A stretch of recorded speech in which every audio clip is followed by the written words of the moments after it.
Voilà, c'est maintenant l'heure de la page des sports. Bonsoir Karim, et on va parler évidemment de l'afro-basket féminin. Le match est en cours, où est-ce qu'on en est?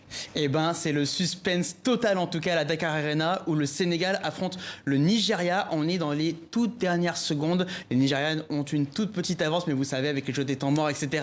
On espère avoir le résultat dans On attend avant de donner des scores. Effectivement. Voilà. En tout cas, le score qu'on peut vous donner, c'est celui de la finale pour la 3e place avec la victoire, vous le voyez, des Maliennes, 66-54 face au Mozambique. C'est une belle conclusion, on va dire, pour les joueuses de Sylvain Tilly après la déception d'une demi-finale où elles ont largement perdu face au Nigeria. Bon, on va parler tout de suite d'athlétisme, le temps que les résultats arrivent, et vous nous emmenez au meeting de Birmingham, en Angleterre. Et oui, avec un beau plateau réuni en Grande-Bretagne pour ce meeting, comptant pour la Ligue de Diamant.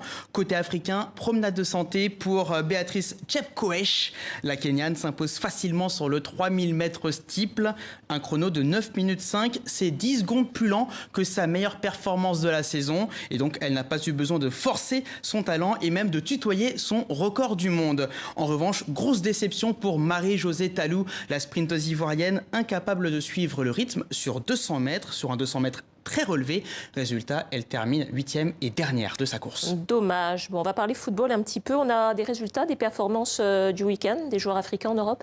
Et oui, et comment ne pas commencer avec Sadio Mané, l'homme du week-end, l'homme de la semaine également. Après son doublé en Super Coupe d'Europe face à Chelsea, l'étoile sénégalaise de Liverpool continue de briller, cette fois en championnat d'Angleterre. L'attaquant a marqué un but contre Southampton, sa précédente équipe. Début de saison sans faute pour Mané et les Reds. Autre Africain à l'honneur en Première Ligue, Pierre-Emerick Aubameyang. 2 matchs, 2 buts. Le Gabonais permet à Arsenal de battre Burnley dans un match où Nicolas Pepe, l'Ivoirien, est entré en cours de jeu et il a fait ses grands débuts à l'Emirates Stadium. Enfin, un mot de Denis Bouanga en mode sauveur. Grâce à un but en fin de match, l'international gabonais offre le point du nul à Saint-Etienne, son nouveau club, face à Brest. C'était une rencontre comptant pour la Ligue 1 française. Bon, très bien. Toujours en football, Karim, on va finir par une dernière image qui nous vient d'Italie.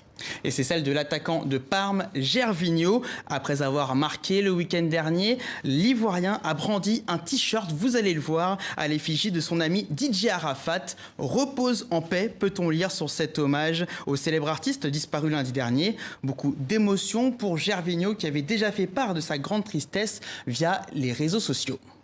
Merci.